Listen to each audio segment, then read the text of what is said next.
starts in 10, 9, 8, 7, 6, 5, 4, 3, 2. Welcome back to the Last Minute Fantasy Scramble podcast. My name is Kevin McCartney. Alongside me tonight, Bobby Digital Janice, as usual, alongside John Viveros. So we had another interesting week 5. We are actually still wrapping it up right now with the delayed game between the Titans and the Bills. Among other news, a lot of big things happening.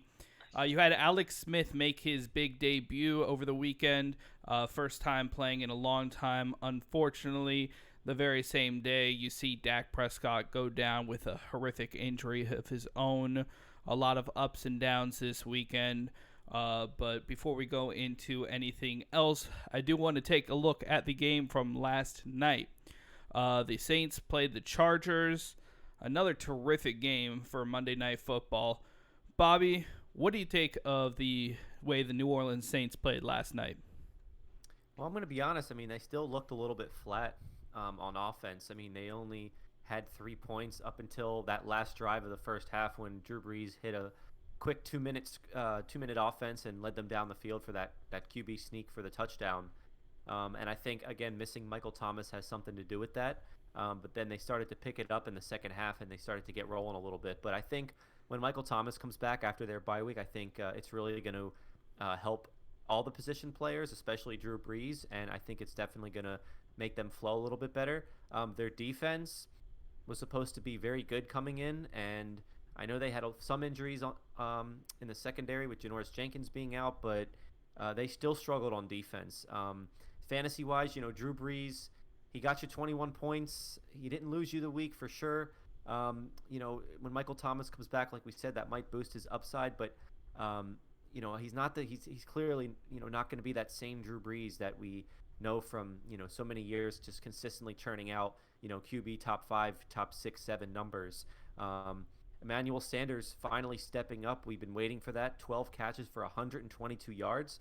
That's definitely something. If you have him on your roster, definitely hold him and see what his role settles in once Michael Thomas returns. And if he develops more chemistry with Drew Brees, now that they've had some games together, we know that Sanders is definitely a capable receiver and he's been fantasy relevant before. So that's potentially very exciting if you're a Sanders owner, especially with the COVID stuff and the bye weeks coming up. And then Alvin Kamara, what more can we say about him, man? I mean, he almost had 20 points in this game, and this is like even his floor game. I mean, we saw that reception he had, juggling the ball down the sidelines with that incredible balance late in that game. I mean, the guy is just incredible, and he's definitely in contention, or definitely the favorite right now to be that running back one overall in fantasy. So definitely, if you have Kamara, you're just loving life right now. Yes, I am. As for the other side, the Chargers, you're starting to see some key players step up and make some difference in that offense. I cannot believe it has already been 3 minutes and 33 seconds, but we have yet to hear from John Viveros. John, let us know what you thought of that Chargers side last night. I've said it before, and I'll say it again. I've been super impressed with Justin Herbert. He didn't get the yardage, but he got a lot of short fields. I think there was at one point he had like 3 touchdowns and like 112 yards or something ridiculous like that. He's been like downright surgical. He had 14 completions, which was a little off for him. But he's been fantastic. I thought, finishing with a 264 and 4 touchdowns. And another thing, just like we talked about on the show, I think it was last week. Justin Jackson had absolutely dominated Josh Kelly in terms of carries and receptions. He had 4 more carries and outgained him by almost 50 yards, and then he had a couple more. He had 4 more receptions than Kelly as well. Outside of that, the receivers definitely showed up too. All the receivers that you expect showed up, with the exception of Keenan Allen, who did get hurt, but he did get that 1 touchdown to start on a gorgeous play. I think it was their first one. But BMW, Mike Williams, came up huge in Keenan Allen's absence too. 5 receptions, 8 targets, 109 yards, and 2 touchdowns. Like, you had him and you started him, he probably won you the week, to be honest, because you don't normally get that production from him. But I've been super impressed with this Chargers team. Like, they are a very, very good 1-4 team, and like, you don't say that very often. I think that Justin Jackson is almost catapulted himself into a timeshare with Austin Eckler when he comes back, because he looked a lot better than Kelly since he's been called up. But again, like I said, I've been super impressed, especially with Herbert. Yeah, absolutely. Speaking of which, we actually do have a game going on right now between the Buffalo Bills and the Tennessee Titans. So far, the Titans lead the Bills 14-10. We have 4 minutes and 51 seconds left in the second quarter. We have seen an A.J. Brown touchdown reception from Ryan Tannehill for 16 yards. After that, we had an Isaiah McKenzie touchdown pass from Josh Allen for 3 yards. Derrick Henry ran one in for the score. And besides that, with a Tyler Bass 43-yard field goal, that is our scoring for today. Josh Allen right now 124 yards, 1 touchdown, 1 interception. His first real interception of the season. Ryan Tannehill 7 for 10, 90 yards and a touchdown. That's our update. We'll keep you updated as far as that game keeps going. However, I want to jump right into one of the biggest news from the weekend before we get into our waiver wire suggestions. And that is Dak Prescott. Now, Dak Prescott was going off to a stellar start of this season. He was playing better than he ever has. Look, potentially to be able to break several records this year if he kept going at that pace. So it's really unfortunate to see him go down the way he did. His foot just completely twisted the wrong way. It was a brutal sight and really unfortunate, not just for that Cowboys team, but for the entire NFL, seeing the way he was playing that year. I know before we really get into what that means from a fantasy perspective, I just do want to take a moment to wish him the best with his recovery and just hope that he can get back to the kind of play that we saw from the beginning of the season and see what kind of talent and potential he could have. But Bobby, just taking it in from a fantasy perspective, how do you think this changes things not only from the Cowboys quarterback position, but how's it going to affect Ezekiel Elliott, the receivers? What do you think? Well, I definitely think that it's going to, help Ezekiel Elliott in terms of getting more opportunities and more work in the passing game as well. I mean, you'd think now that they have to run the offense truly through Zeke right now, and that would only make sense, especially with their offensive line struggling. And Andy Dalton isn't a bad quarterback. I mean, he's a solid quarterback. The Cowboys invested a lot of money in him in the offseason as an expensive backup insurance policy, and now he has his chance. And we saw actually he looked competent with that game, setting up Michael Gallup, that beautiful pass down the sideline to set up their game-winning field goal. And Andy Dalton's, he's been solid with the Bengals. He's when he was with the Bengals, he led them to 4 straight playoff berths. He was relevant in fantasy for a little while. He supported a fantasy relevant offense with AJ Green. So I do think that you would downgrade all 3 of the wide receivers a notch lower. But I don't think it's devastating for them. And then again, I think it definitely booms Zeke's value even more. I think they're going to feature him even more now. But that would be my take on that. Yeah, and I'd like to get your thoughts on this, John. What do you think about this whole situation and how you think it's going to affect that team going forward? It's absolutely gut-wrenching for me. I've had Dak shares for the last couple of years, and I even told going into the season, I even told Bobby, I was like, Dak will be the number 1 scoring quarterback, on draft day, and he's who I wanted. I targeted him. I got him in the 7th and 8th round in most of my leagues, and he was on that pace. He was the number 2 quarterback by percentage points behind Russell Wilson. So it's just absolutely devastating. But I do. We talked about this earlier as well, me and Bobby. I think that at the best, you're going to get Amari Cooper probably with probably a high end wide receiver 2 value, with maybe reaching into that low end wide receiver 1 now. Again, like he said, Andy Dalton definitely is a confident quarterback, but there's a reason that Cincinnati went another direction. He was let go. But Zeke is probably going to become the focal point. He's going to have to shoulder this load and carry the team now. He's definitely very capable of doing it. He's done it before. Did it his rookie year. He did it his third year, I believe it was, after he was suspended those 6 games or 8 games, whatever it ended up being. So I think we're gonna see exactly who Zeke is now, and I hopefully he can carry it. Yeah, he definitely is the focal point of that offense, especially with that being out of the picture.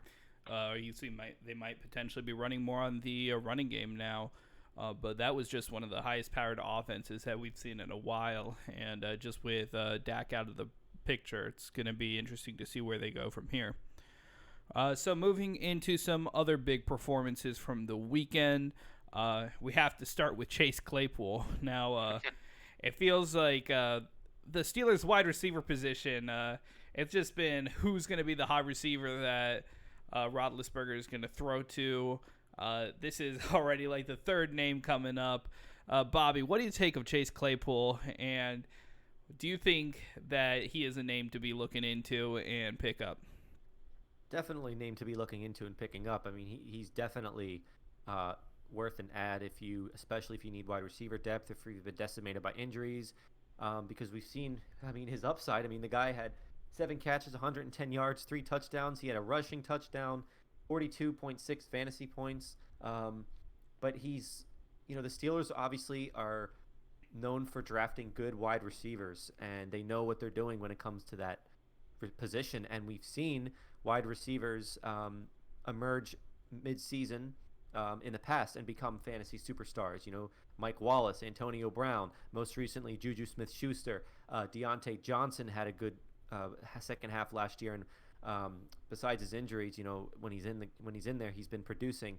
And so, obviously the Steelers are not stupid, and they see that even though Claypool was splitting snaps with James Washington, their third receiver, you'd think they're going to find more ways now to get him on the field more. The guy's just incredible talent. He's 6'4", he's big, he's athletic, he's explosive, and that's a good offense to be in. The offenses look good. Ben has looked pretty solid. So yeah, Chase Claypool is definitely somebody that somebody interesting to add and to look into. It could be a good pickup here. Now, the other big surprise name for the weekend was from Philadelphia, which is another strange carousel situation. And this week, you're seeing Travis Fulgham emerge from that. John, what is your take on him? I think this one has definite staying power, actually, just because how decimated the Eagles are. No Deshaun Jackson, no Alshon Jeffrey, no Jalen Rieger either. He was called up from the practice squad before the San Francisco game last week. 2 receptions, 57 yards, and a touchdown. And this week just absolutely blew up on 13 targets at 10 receptions, 152, and found pay dirt as well. Came out to 31.2 in PPR scoring. You can tell he has for some reason, Carson Wentz just loves him, and Carson Wentz hasn't been very good this year. But maybe this could be the receiver that just finds his way to get. Like, Carson Wentz has all the potential in the world. I've talked him up for the past couple of years. Like, if he can stay healthy, to be one of the top quarterbacks in fantasy football, and like this may be the thing that just turns him around this season. But I think this one, even with Deshaun Jackson, Alshon Jeffrey potentially coming back, I think he definitely has staying power. So um, even if it's just a stash, or if you just need like a flyer as a receiver, maybe in the dynasty league, hands down, like, go grab him. Yeah, those are two of the top surprise names from the top of the list. But Bobby, what other wide receivers are you looking into this week? Well, apparently, Big Mike is under 50% rostered in ESPN leagues, and I mean, he's definitely someone that you might want to go pick up. I know they have a bye week coming, but if Justin Herbert's going to continue to play the way he's been playing, and their schedule is just is really, really enticing. Even with Keenan Allen back in the fold, the way Justin Herbert throws the deep ball and the way the Chargers attack the ball downfield, we've seen Mike's potential. We saw him make some amazing catches last night. And Mike Williams has been fantasy relevant before. He's been a hot topic. I know I was high on him last year, even though he disappointed me. But when you're talking about waiver wire receivers, you're looking at guys with that upside, and Big Mike might be a name to consider. But any others you have, John? Yeah, there's a couple actually I'm looking at. Brandon Cooks had a very good week this week. He is rostering like about 60% of leagues, but there's still good people that aren't rostering him. It truly was his first huge game. Went 8 for 161 and a touchdown, as Houston was able to. I think maybe just Bill O'Brien being gone helps him out. But one name that you definitely need to look out for is Henry Ruggs. It was only on 2 receptions, but he absolutely torched Kansas City. I think that Las Vegas is showing that they're not afraid to get into some track meets, and that can definitely that'll definitely benefit Henry Ruggs. He's so quick off that line. I think that as long as he's healthy, they do have a bye week this week, another week to get healthy. I think they'll feature him more in the offense, especially you got Tampa, Cleveland, Los Angeles right after that. So I think they can definitely be attacked vertically. So I think Henry Ruggs is a solid option to check too. Owned in about 48% of leagues though, so he might be rostered in your league, but if not, definitely go grab him. I have to say, in one of my leagues, I drafted both Justin Jefferson and Henry Ruggs. I dropped Jefferson the week before he blew up, and this week I needed some backup help, and I dropped Henry Ruggs. Oof. So he's still out there, though, so I'm going to try to grab him and hope nobody else is listening that is ahead of me on the waiver wire, but I'm going to try to snag him back. That being said, let's take a move on into the running backs. Bobby, what running backs do you like this week? I mean, again, the obvious one is Alexander Madison. A lot of people in the or leading up to draft time, were encouraging people to draft these high upside running back handcuffs, especially if you have that starter. In this case, especially if you have Dalvin Cook. But especially we're seeing in this year with these injuries and all the craziness with COVID, and we all knew that if the starter were to go down, that running back's going to be in a really good spot. I mean, look at what's happening with Mike Davis. So I mean, Alexander Madison is the obvious one here. Now, it doesn't look like Dalvin Cook is gonna. It doesn't look like anything serious, but I read a report that said he is not expected to play Week 6, and then they do have a bye in Week 7. He gets a matchup against Atlanta, so he's definitely a good guy to have on your roster no matter what, as a bench stash in case something were to ever happen to Cook down the line.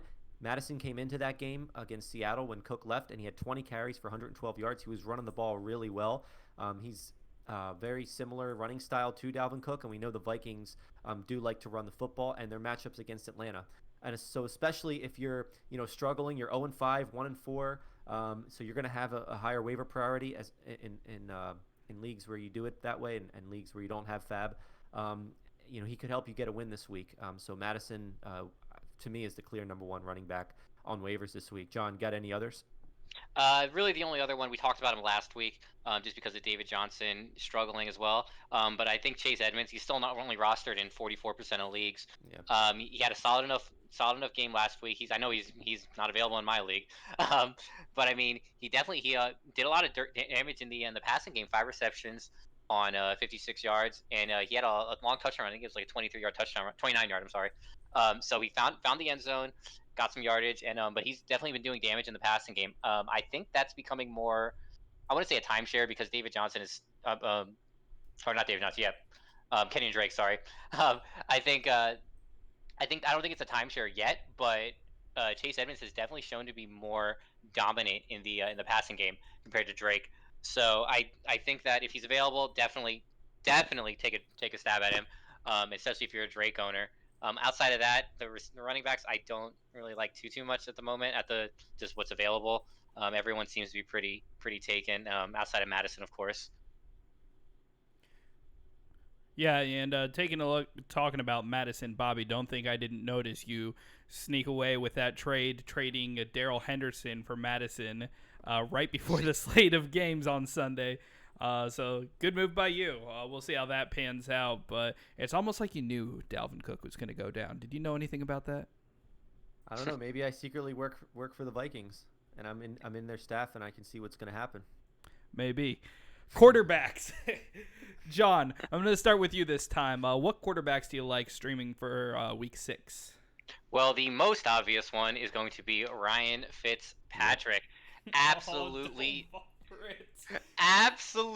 torched the 49ers this week. I love Fitzpatrick, honestly. Not even going to lie about it. Love him. And even though I loved him when he's on the Jets. Loved him when he's on the Jets. Hate him now that he's on the Dolphins. And he is going to have a field day with that awful Jets secondary. I'm looking for like 300 yards, 4 touchdowns, and maybe even a rushing touchdown. Like Fitzpatrick, 100%. And apparently I'm in the streaming quarterback situation now, so I might even go grab him. No, but outside of that, I would say definitely Fitzpatrick. He's definitely the go-to this week. Maybe if you're looking for a deeper sleeper, if Fitzpatrick's not available, Teddy Bridgewater, available in 42% of leagues still. I like his staying power just for the rest of the season, honestly. Got an interesting matchup against Chicago this week. They've shown Teddy's shown to be solid enough. He's been 26 2 weeks ago, 20 against Atlanta last week. So those are my two. What do you got for me, Bobby? Yeah, I mean, I'm looking here, and Jared Goff is still on 47, only 47% rostered. So, and they're playing at home again, or they're playing San Francisco next week. And John, you talked about Jared Goff, one of the previous waiver shows. He's just been looking really good. He has over 20 fantasy points 3 of the last 4 weeks. Obviously it's a good offense to be in. San Francisco has just looked like a mess. Saw what Fitzpatrick did to them last week, and Wentz even had a good game against them the week before. They got a lot of injuries right now on defense, overall. But so Jared Goff definitely, you could take a stab at Andy Dalton, kind of see how the offense works without Dak now. They do have weapons like we were talking about. They have, and that's important for a QB. Not the scariest matchup against Arizona. And again, if you really trust him or not, but Kirk Cousins has an awfully tempting matchup against the Falcons. But I don't know, it's like I don't know if you want to fall for that, and then he puts up, struggling Kirk Cousins stat line. So, but those are some other guys you might want to be looking at there. Okay, so let's talk about tight ends. Bobby, we're going to start with you. What tight ends do you like this week? Yeah, I mean, tight end market is just pretty thin, man. I noticed in a few leagues, people were tight and they had to drop Robert Tonyan. He would be my first option there if he's still available. A lot of people also talking about Irv Smith Jr. from Minnesota. He had 64 yards last week, but I can't really trust it too much with Kyle Rudolph still being there, and they're still a run-first team. But if Tonyan's available in your league, he would be my first option. John? Yeah, I'm similar boat with you, honestly. Like Robert Tonyan, a lot of people, they grabbed him on the waiver wire, then just dropped him because they needed to pick someone up because of COVID or something. Noah Fant, if healthy, he's another one to look at as well. He wasn't supposed to play against the Pats, so I think this bye week definitely helped him out. He was having a good enough season. He had a good enough game against the Jets before he left in the second half. But yeah, definitely Tonyan is probably the go-to. Outside of that, you really don't. There's not too much depth. Like the tight end position is definitely very top heavy this season. I know me and Bobby have both been struggling with on that Hayden Hurst struggle bus. Yeah. Yep. Yeah. Well, So, more. No, go ahead. I was gonna say. Continue your thought, actually. No, I was gonna say like even like there's just if you find someone who just got lucky, just hit something huge, or you can just like even like someone like OJ Howard who was having a great game and even a decent enough season, and he goes and tears his Achilles. So like it's just super thin. I feel like outside of like the top 3 or 4, maybe going as deep as like your Mark Andrews, even your Hunter Henry. Like outside of that, it's really tough to find a solid tight end. Yeah, that's for sure. Now let's take a look at the defenses. And John, we're gonna start with you. What defenses do you like this week? Oh, I'm riding it till I die. Give me anyone playing the Jets. Dolphins defense put up 14 in a game that I didn't think they were going to do very well in. Apparently Jimmy Garoppolo was hurt. That's why he got pulled. Regardless, the Jets are nowhere near as talented as San Francisco. It was obvious when they played each other. Jets going down to Miami. I don't think the weather's supposed to be good either. And the Jets don't even want to be playing football, it seems. Like, we're going to probably trade Le'Veon Bell in the next week or so. And we don't even know if Sam Darnold is going to be back. Yeah, give me that Dolphins defense. Not even going to be a competition. What about you, Bobby? Yeah, I mean, obviously, I'm in agreement with John about the Dolphins. If you're really looking to dig deep, doesn't sound good, but you might actually want to consider the Giants' defense. I mean, they held the Rams in Week 4 to only 17 points. With a fumble recovery, they ended up 7 fantasy points, and then last week, they were holding their own against the Cowboys for a while, and they had that pick 6. So maybe their defense seems to be a little underrated. I'm not sure. And their opponent, the Washington football team, we don't know what their situation's like at quarterback right now. We don't know if it's going to be Alex Smith or Kyle Allen. They're not the most inspiring offense either. They're a rebuilding team. That offensive line is not very good either, and they do check down a lot. So, the Giants could be another option for you as well. Absolutely. And now, before we move on, I did want to take one quick look at the Bills-Titans game.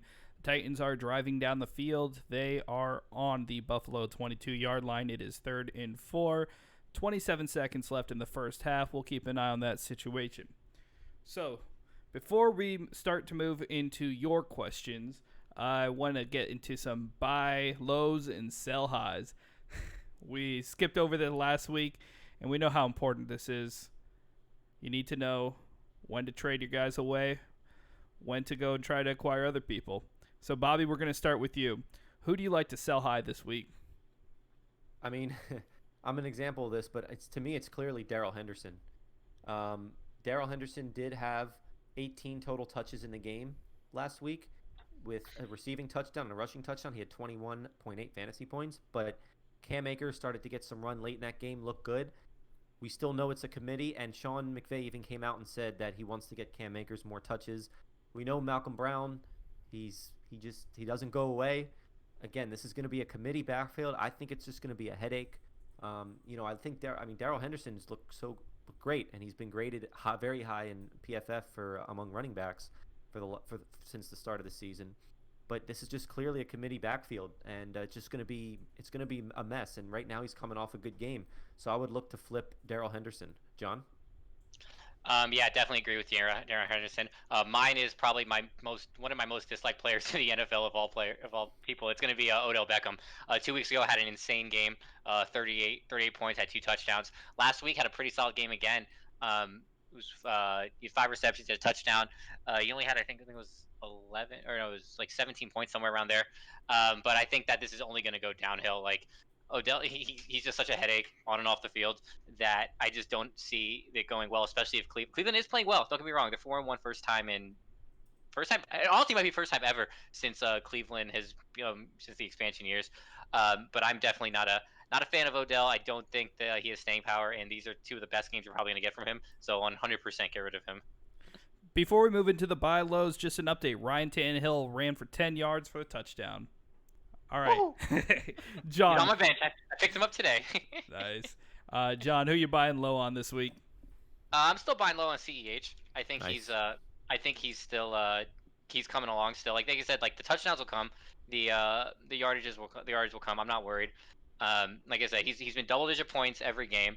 Only have a touchdown in that first game. He's just getting more acclimated to, and you also got to figure too, like they were down in that game, so they were throwing a lot more, looking for a lot more deep balls because Vegas made that a track meet. If they can stay in games a lot longer, I think he'll definitely have more carries and more yards. And he's gonna find the end zone eventually. Like he's not. This isn't gonna be like a Julio Jones, no touchdowns through 11 weeks. Like he's gonna find the end zone. They have enough. They have like too many weapons that he'll get open. I'm not worried. Maybe not this week against Buffalo, but against Denver, the Jets, Carolina, yeah, he's gonna tear it up. So if you can get him on the cheap, 100% do it. Bobby, who do you like? Yeah, normally I'm not one to trade for quarterbacks, but I think there's a good opportunity here to buy low on Lamar Jackson. I mean, look, he just hasn't quite looked like the Lamar Jackson we know from last year.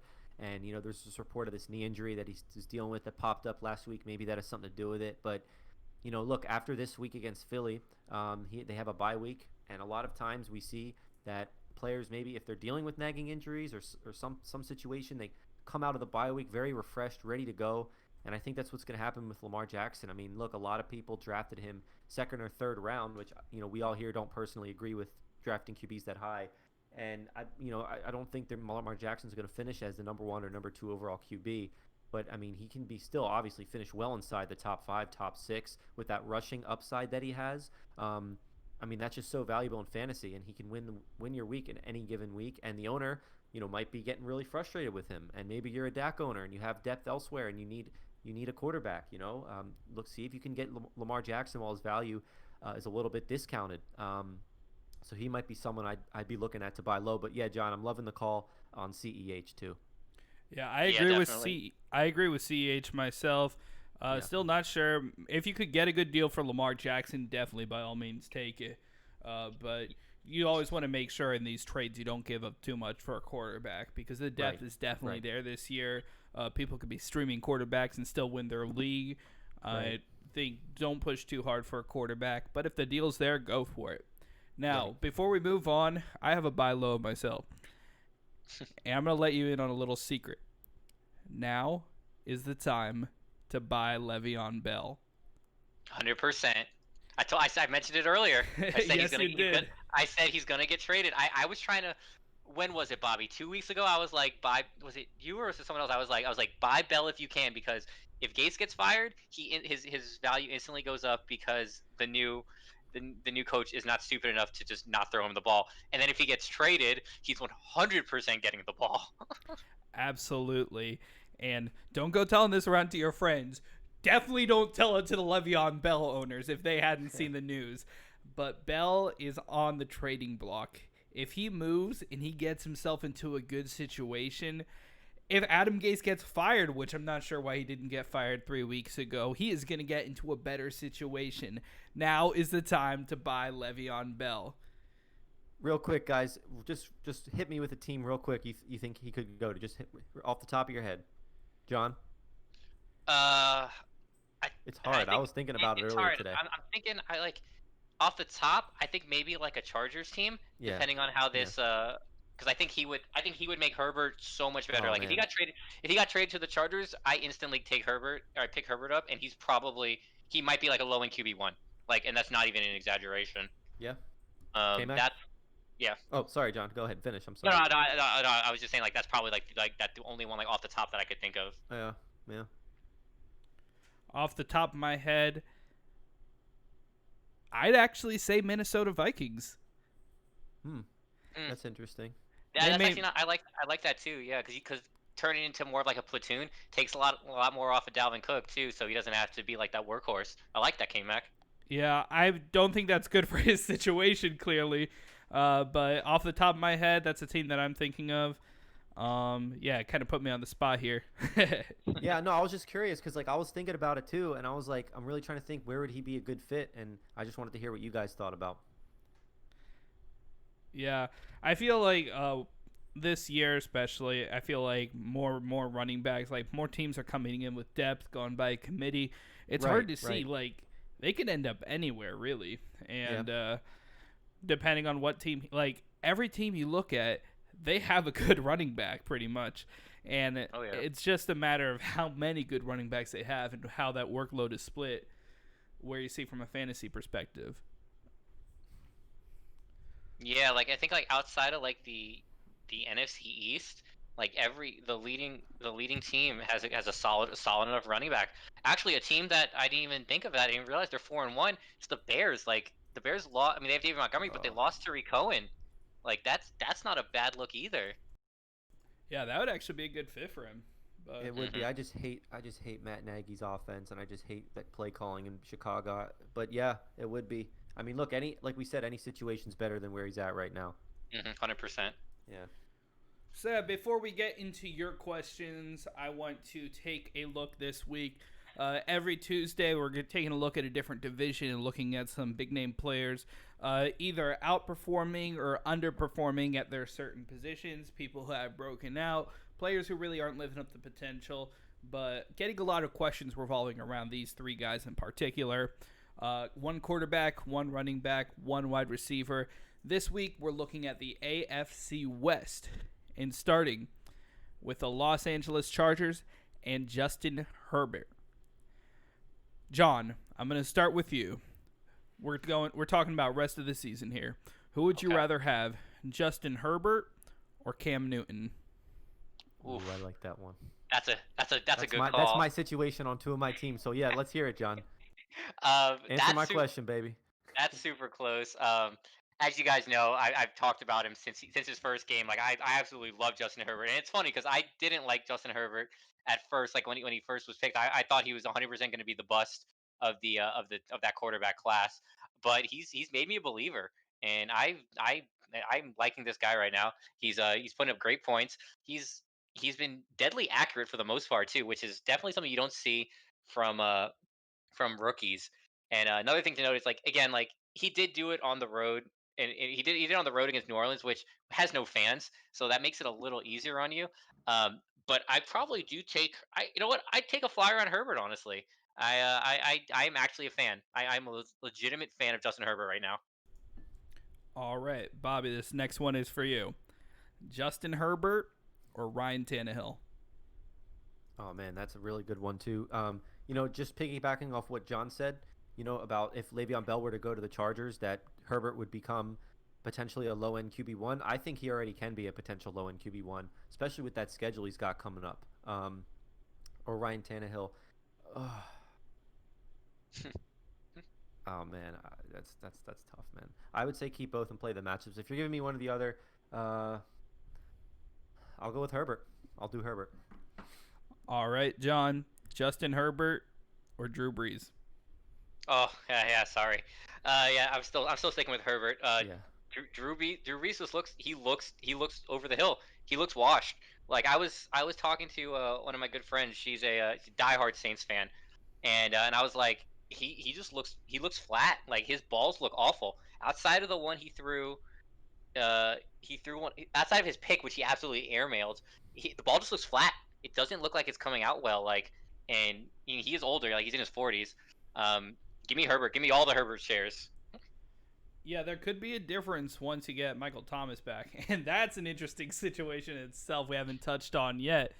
But I'll take a quick break from this real quick to talk about Michael Thomas. So Michael Thomas owners, I'm glad I'm not one of them right now. They have been waiting since the beginning of the year for this guy to come back. The top pick wide receiver in almost every league. This guy shows tons of potential. When he's out there on the field, he is the best that there is. Now you see him supposed to be coming in, and then as a healthy scratch, does not play because he got into a fight with a teammate. Bobby, what do you take of this whole situation with Michael Thomas? I mean, it's got to be frustrating for Michael Thomas owners if you're somehow weathering the storm and you're, sitting at 2-3, 3-2, 4-1. You got to be feeling like, man, I only have to survive one more week with his bye next week, and then I'm going to be in a good position, man. But yeah, that's a tough situation to be a Michael Thomas owner with the events unfolding. Him, wasn't even the ankle this time. It was like you said, it's because he was disciplined for a fight in practice, man. It's tough. Yeah, John, what do you think? Yeah, I mean, I'm with you on that. Like you said, like Michael Thomas definitely he brings Drew Brees' stock up a ton. But regardless, like it's just super frustrating. I mean, most leagues he was drafted number four, number five overall. I mean, I know he was picked right after me when I picked Zeke at 3. So it's he's completely healthy. He's ready to go. I think he just has to just get out of his own way, which unfortunately for these wide receivers, you see it all the time. Like the self-proclaimed best wide receiver. What? Don't get me wrong, Michael Thomas is 100% the best wide receiver in football right now. They just get this god complex almost, and then they just think they're untouchable. And props to Sean Payton for actually like straight up Yeah. benching him. Yeah, Um, I 100% agree, John. That was one of my first thoughts on that too. But yeah, go ahead. yeah, so like I think like if he can get out of his own way and produce like he's expected to, he's going to produce at wide receiver one numbers. Like not just a wide receiver one, the wide receiver one the rest of the season. I wouldn't be surprised if you just take whenever he does come back the rest of the season, compare it against any other receiver. I would bet any amount of money that he will be the number one wide receiver if you take just those weeks. So I think you just got to wait it out. If you're an owner, if you want to flip him, make sure you flip him for something good, because that's all you can do at this point. Yeah, and going back to that, it takes a lot of guts to bench your best wide receiver, especially when he's the best wide receiver in the league. And with Drew Brees struggling to take away his number one guy, you got to wonder how Brees feels about that situation too, because he definitely could use him.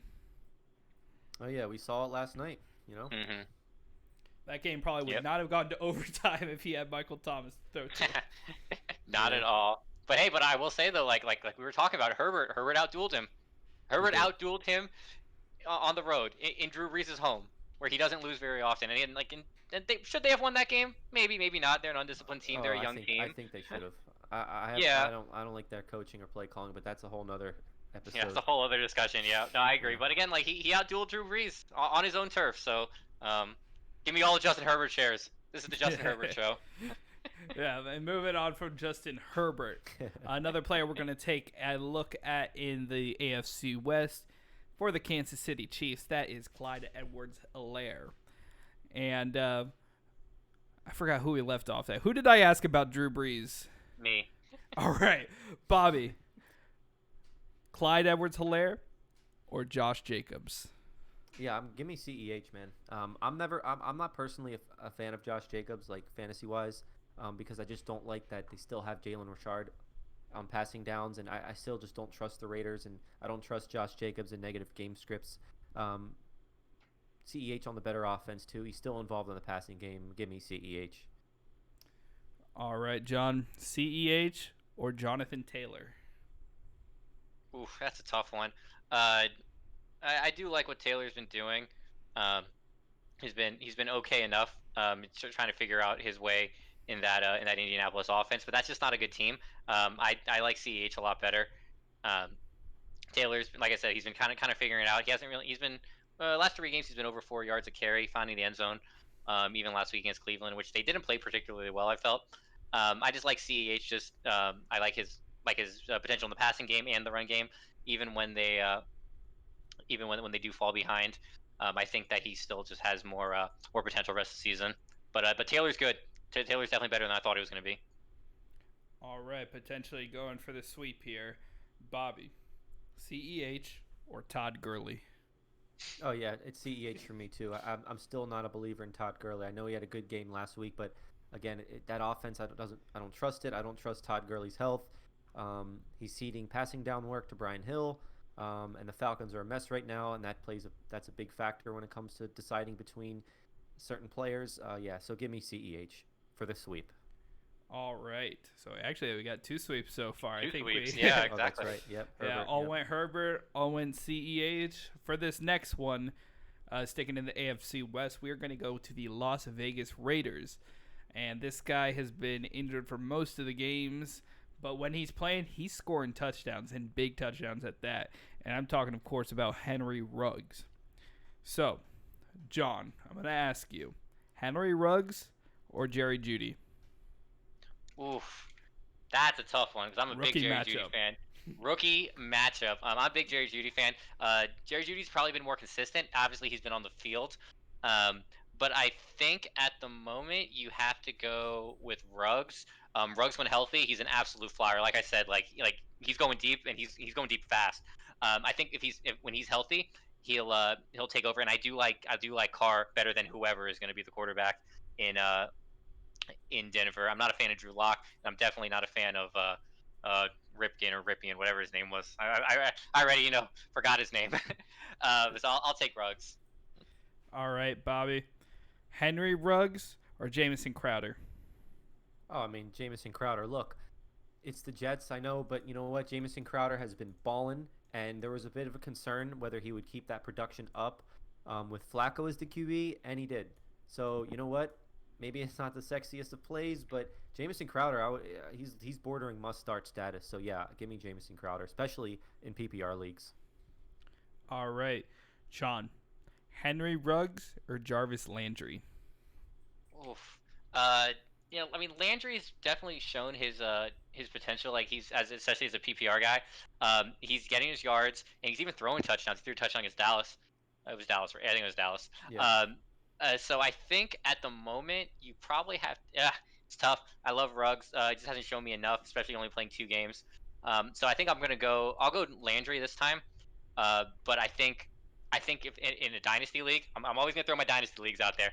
In a dynasty league, I would take Ruggs though. But yeah. but rest of this season specifically, Landry, because like I said, I like that offense a little better. Yeah, and Ruggs definitely is showing so much upside, so much potential. In the couple games that he's played this year, he has gone off big time.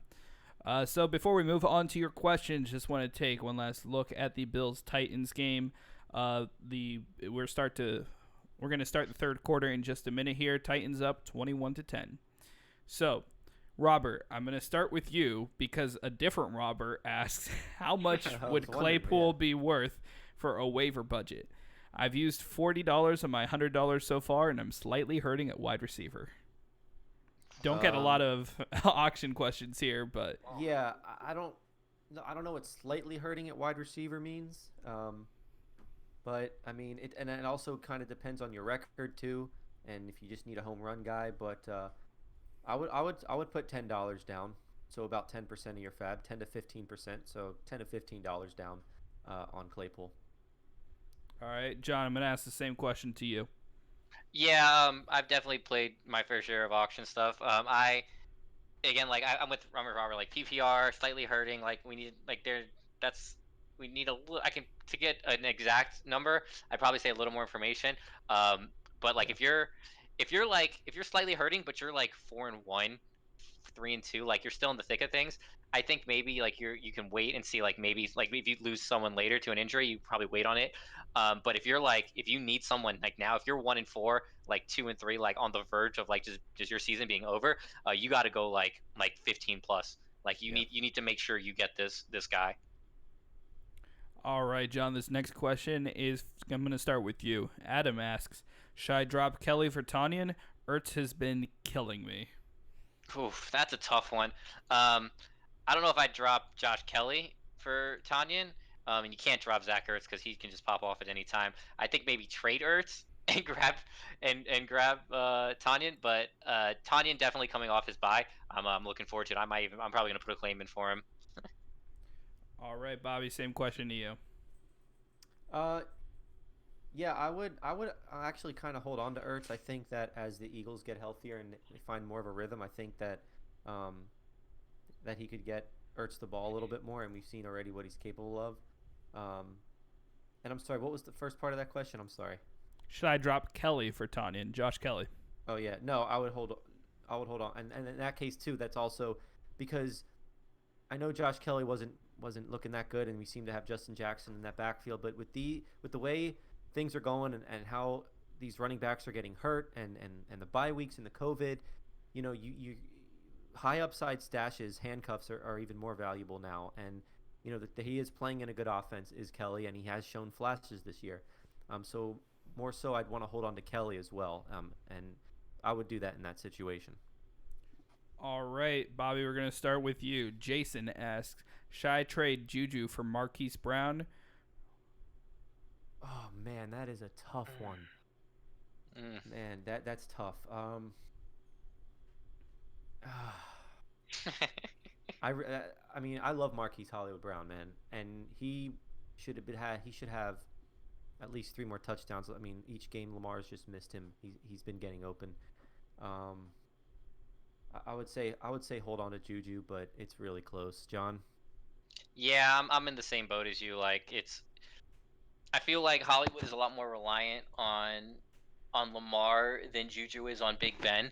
Yeah. We did see last year that Juju did have a drop off after Big Ben got hurt, and they were just had the carousel of quarterbacks between Mason Rudolph and I don't even remember who the other guy was. Duck Um, Hodges. Duck Hodges, yep, he is funny. Duck Hodges, when I was at the Jets Steelers game last year, and Duck Hodges came in, and we were just making fun of him because he's so awful. But if you look at Juju, like his targets have gone down every game, his yardage has gone down every game. Outside of that first game against the Giants, he really hasn't done much. He only had 28 yards on 4 receptions. Like he's not really doing much with his receptions. But again, like Hollywood Brown hasn't really been able to do much because Lamar has looked so. I can't even say awful because he hasn't looked awful, but Lamar just hasn't looked like what we've expected from him. So I think you have to hang on to Juju just because I think Juju will get out of the funk before Lamar gets out of the funk. Personally, that's just my opinion on it, though. It really seems like Big Ben could only throw to one receiver at a time. First, you see Juju's production, then you're seeing Deontay Johnson, and now it looks like it's Chase Claypool for the time being, but we'll wait and see how that pans out. So this actually has a second part to this question, and we're going to start with you, John. If All not, right. how about Juju for Devontae Parker? Oh yeah, give me Devontae Parker. Big fan of Devontae Parker. Starting him this week against the Jets because I just know he's gonna put up a ton. No, but Devontae Parker has definitely shown that ever since ever since Adam Gase left the Dolphins, that he is actually finally living up to the potential that everyone thought he was gonna be. What a surprise. Yeah, exactly. Who knew? Look at Mike Gesicki too, or Gesicki too's been actually crushing it. Someone I was very high on when they drafted him, volleyball player himself. No, but Devontae Parker has absolutely crushed it. Had another touch. I believe he had another touchdown this week at least. Yes, he did. Yep. Yep. Yeah, looking very good. And like I said, he should only go do better.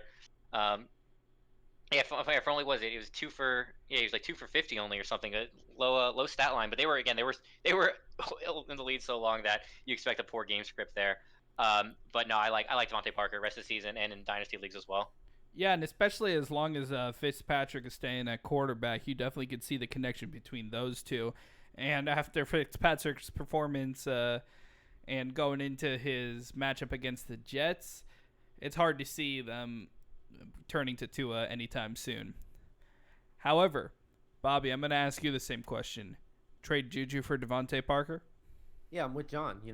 We're all Parker owners here, but again, even if I wasn't, as long as and at K-Mac, I that was a great point you made about Fitzpatrick being the quarterback, and that was really the reasoning behind why I would Parker and hold him, because as long as Fitzpatrick's the QB, Parker's going to be more valuable than Juju. And like John said, once Gase left, we saw the emergence of Parker. He was a top 10 fantasy receiver down the stretch last year, and Fitzpatrick's just going to keep chucking it. And he even said, there was a few weeks ago, he said, I'm just going to keep targeting that guy. So yeah, to me, it's Devontae Parker. Yeah, and I feel that Parker's actually really starting to develop into a high floor fantasy receiver. Yeah. He has put up pretty consistent numbers week to week. Nothing too crazy, but if you need a guy to go out there and get you double-digit points, Parker just might be that guy.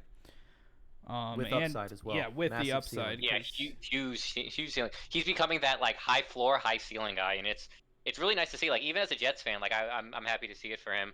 Someone who's been in the doghouse the majority of his career. Definitely good to see. All right, so this next question comes from Iman. Bobby, I'm going to start with you. I lost Dak. Who should I start for the rest of the year? Your choices are Stafford, Breeze, Fitzpatrick, or Tannehill.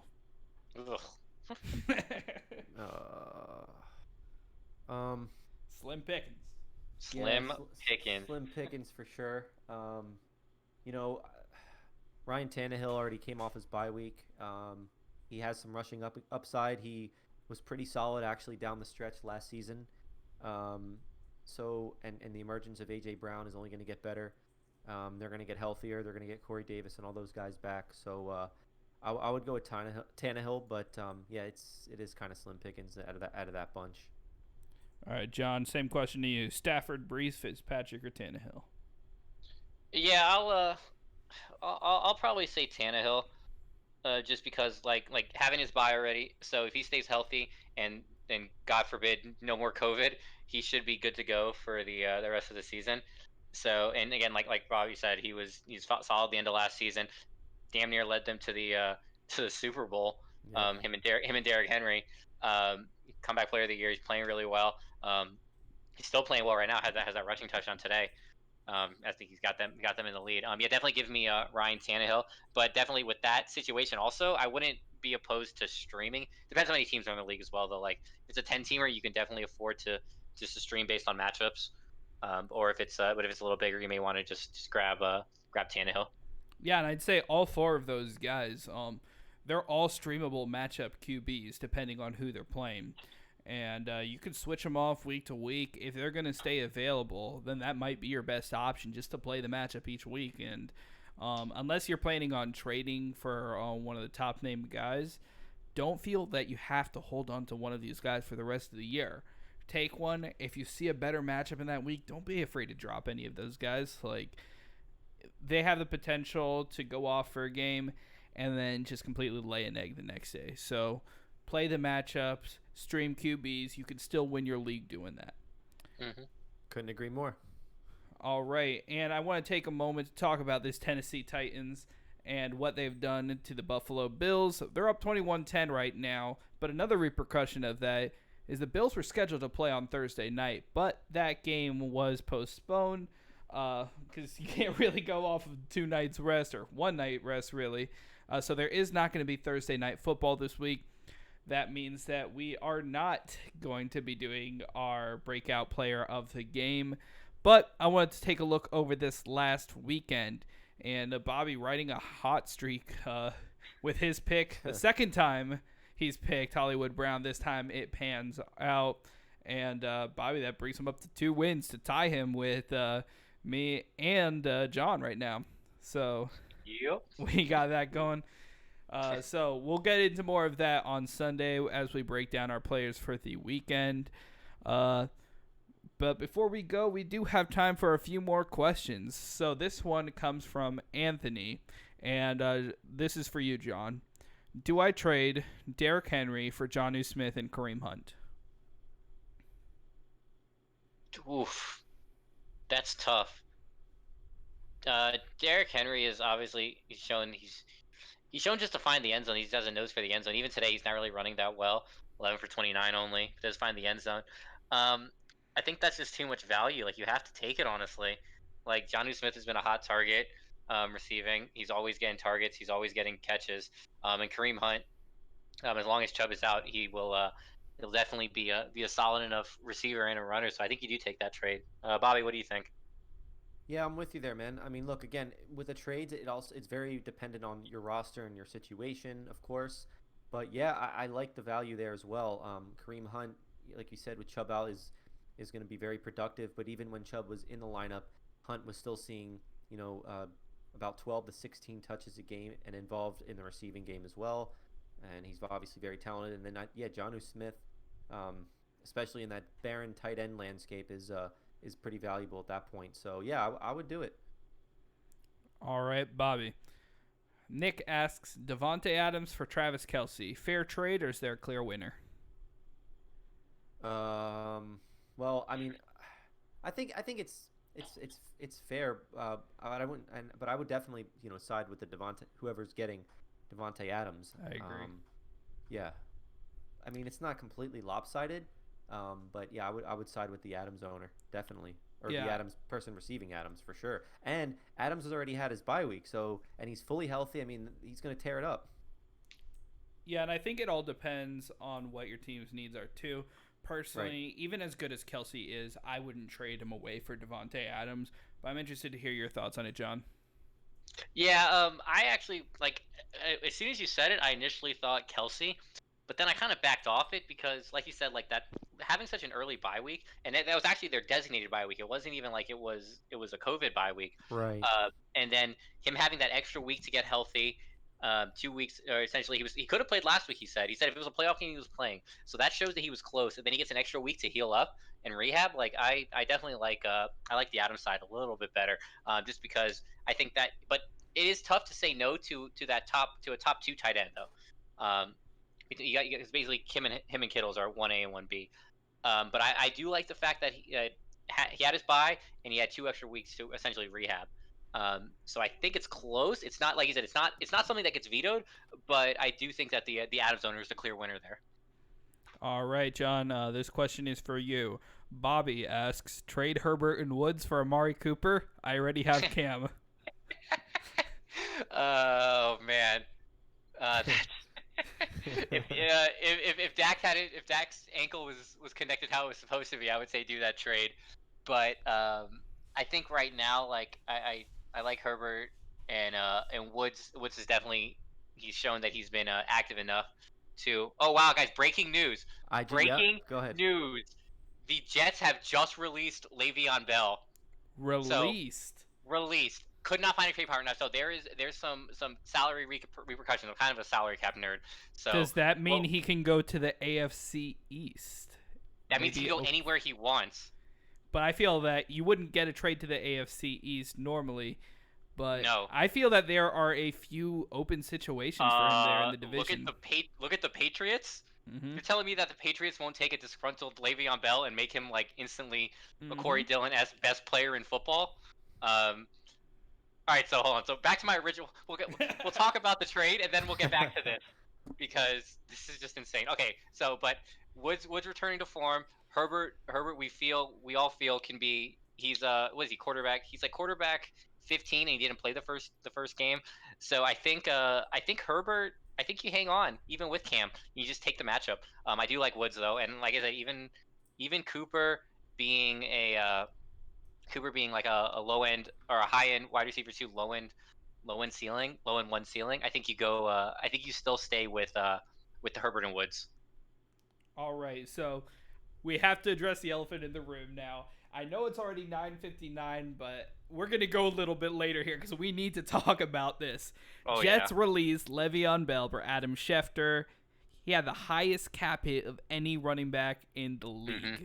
Yeah, it was six. It was like six million this year. He had that huge signing bonus last year, and then so if he had to, if he was on the roster on Thursday, he got another $1 million bonus. Jeez. So that it was definitely a money decision.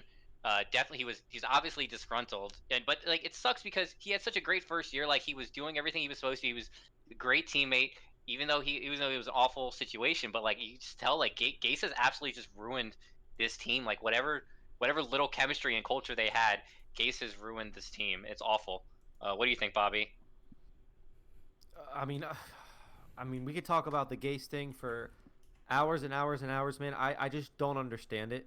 I just don't get it. But yeah, with the Le'Veon Bell thing, man. I mean, look, this is something that's kind of exciting now. Like you said, any team could sign him at this point, and so you would think someone's definitely going to sign him, right? So just stay tuned for it, man. And if you're a Bell owner, just you have to be at least intrigued by this, if not excited. Yeah, I hope you were listening live and took my advice when I told you that little secret earlier, because now he could go to any team. Could be a good situation, could be a bad situation, but yeah, I'm excited to see what happens to him. This guy is so talented. Put him on the Jets, and you're just wasting away his talent. So yeah, it's unreal. Like I can't believe it. I'm glad I didn't buy that Bell jersey last year. I was gonna buy one of each color for the Jets, so I bought a green one and a white one. My green one is Darnold, safe one. I thought my white one was safe. Safe-ish, yeah. Well, we'll see until they start Trevor Lawrence next year. Yeah, for sure. I thought the white one was safe with Jamal Adams, but that proved well. And I was gonna get a black Bell, so I'm glad I didn't. Yeah, so we're gonna see how that pans out. Man, he could go anywhere now, and I think that because originally when you had me thinking, I thought that there are 3 potential spots. Well, more than likely 2 in the Patriots and the Dolphins in the AFC East. That it probably wouldn't be a trading partner, but now that he's released, I think that he'd be a decent fit in any of those spots. Really keep an eye out for the Patriots.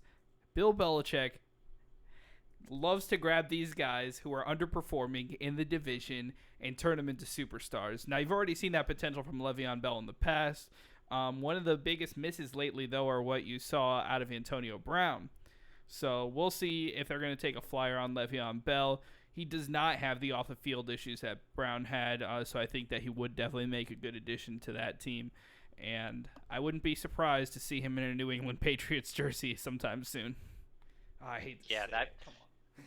Insane. I for real, I would hate to see that too. But it's absolutely unreal. I'm still in shock. I can't believe it. So, on that note, we're going to leave you thinking about that. Hope you were listening live. I hope you threw in those trade proposals for Le'Veon Bell. I did. Haven't heard back yet. Probably not going to hear back anytime soon. Nope. But there it is. We're going to see where he goes. Man, this is the first time we had breaking news on the show. Just want to take one last look at that game that really seems to be on in the background right now between the Titans and the Bills.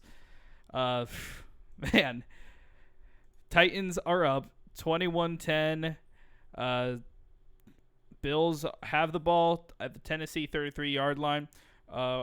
Just watch. Josh Allen is going to do something amazing soon because he's an amazing quarterback, and I love him. Got a dark horse for you real quick, guys, with the Le'Veon Bell thing. He just threw an interception. Oh, you threw an interception! He just threw an interception! Oh, wow. Come on. I was just watching and I was like, oh no! No. Wow. Let's hear it. Yeah, so, obviously I've been hearing him possibly going back to Pittsburgh floating around. That'd be interesting. But, I heard something, too, that seemed pretty interesting. The Arizona Cardinals, Kingsbury showed that he's not scared to change things up mid-season with the skill positions. We saw acquiring Kenyon Drake last year, and then he dealt David Johnson. And, Kenyon Drake's been really struggling. And, I know Chase Edmonds has performed pretty well. But, I think Cliff and that offense strikes me as a guy who might want to get someone like Le'Veon Bell. And I think he would fit really nicely in with that offense with Kyler Murray. But that's a dark horse I've been hearing thrown around. So keep an eye on that team as well. Yeah, absolutely. And Josh Allen, I needed you to get me like 45 points tonight to stay undefeated, but I guess that's not happening. Hey, maybe I'll be able to buy you low in another league. So finally had his come down to earth game, at least so far in the third quarter. Right now he's 19 for 33, 182 yards, 1 touchdown, and 2 interceptions. He's only thrown 1 interception the entire rest of the year, and I wouldn't even call that an interception if you saw that play.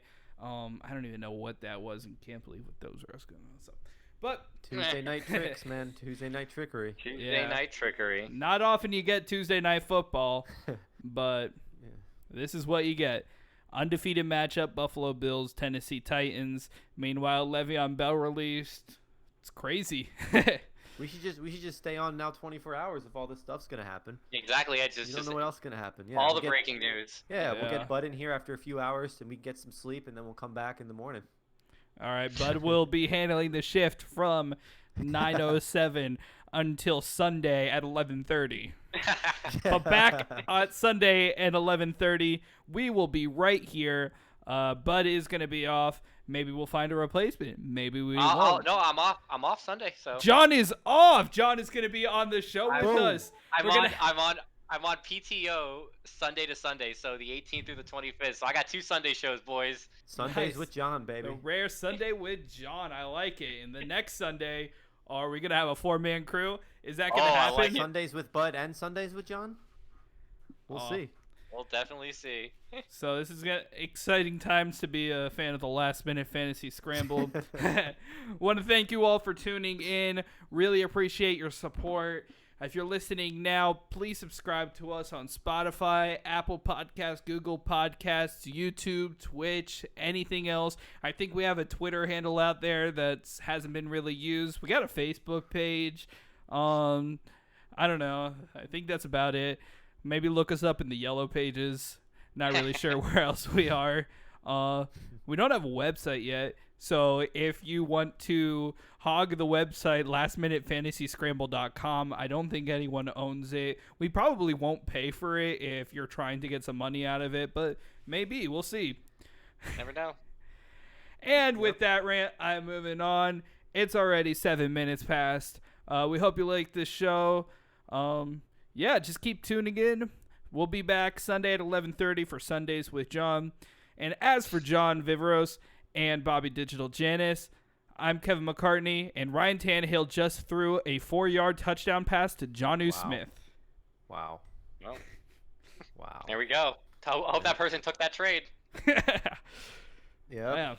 And with Ryan Tannehill going 19 for 25, 176 yards and 2 touchdowns. Plus a rushing tutty. And a rushing tutty. Ryan Tannehill's having a great game in his own. And it looks like the Tennessee Titans are well on their way to becoming 4-0. So Bills look like they're going to be handed their first loss unless things turn around. Josh Allen has it in him, but I'm not going to say anything else about him because who knows, he might throw another interception. All right, so for John and Bobby, I'm K-Mac. Thanks for tuning in, and good luck in fantasy this week, unless you're playing me or unless I don't like you.